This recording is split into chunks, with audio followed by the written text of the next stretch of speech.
रजाकारी पाहिजे ह्या प्रश्नाचं उत्तर घ्या आणि मग ज्याला वाटतं त्याला मतदान करा। काय पाहिजे तुम्हाला, शिवशाही पाहिजे का रजाकारी पाहिजे या म्हणा, संभाजीनगरकरांना विचारा।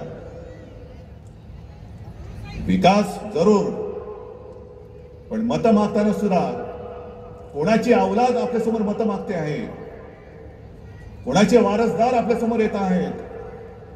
मी आता येताना ते ऑनलाईन वाचत होतो की ओवेसीची शिवसेनेच्या बालेकिल्ल्याला धडक। अरे हा नुसता शिवसेनेचा नाही बालेकिल्ला, हा भगव्याचा बालेकिल्ला आहे, शिवरायाच्या हिंदुत्वाचा, शिवरायाच्या भगव्याचा हा बालेकिल्ला आहे।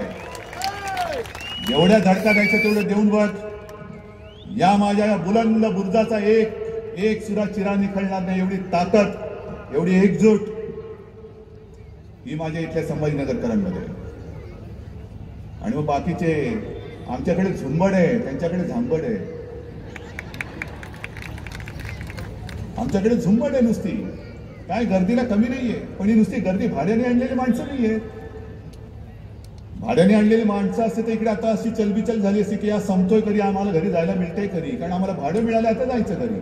नाही, एक सुद्धा भाड खाऊ नाहीये माझ्याकडे, एक सुद्धा नाही। थांबू, लोक काय म्हणतील, वल्लभभाई म्हणे लोक बी काय नाही, घुसायचं म्हणजे घुसायचं, तुकडा पाडायचा म्हणजे पाडायचा।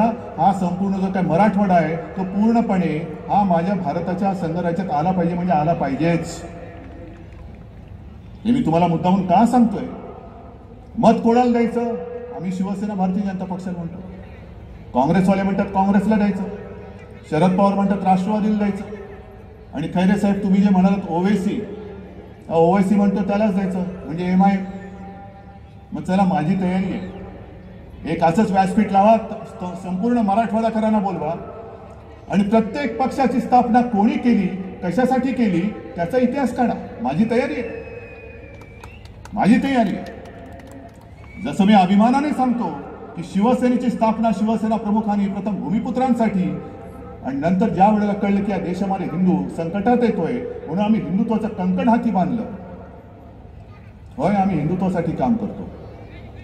काँग्रेस कशासाठी करते मला माहित नाही, MIM कोणासाठी करते, MIMचे संस्थापक कोण, MIMचा मूळ हेतू काय होता, त्यावेळेला यांचे पूर्वज कासिम रजवी काय भाषणं देत होते, त्यांची भाषणं एवढी प्रक्षोभक असायची त्याही वेळेला, आणि एवढी मस्ती त्यांच्या डोक्यामध्ये घुसली होती, ते सांगायचे हे हैदराबाद संस्थान हॅकपणे हे नाही होणार भारतीय संघ राज्यात सामील, उलट भारताला आमच्या हैदराबाद संस्थांमध्ये सामील व्हावं लागेल। केवढी मस्ती,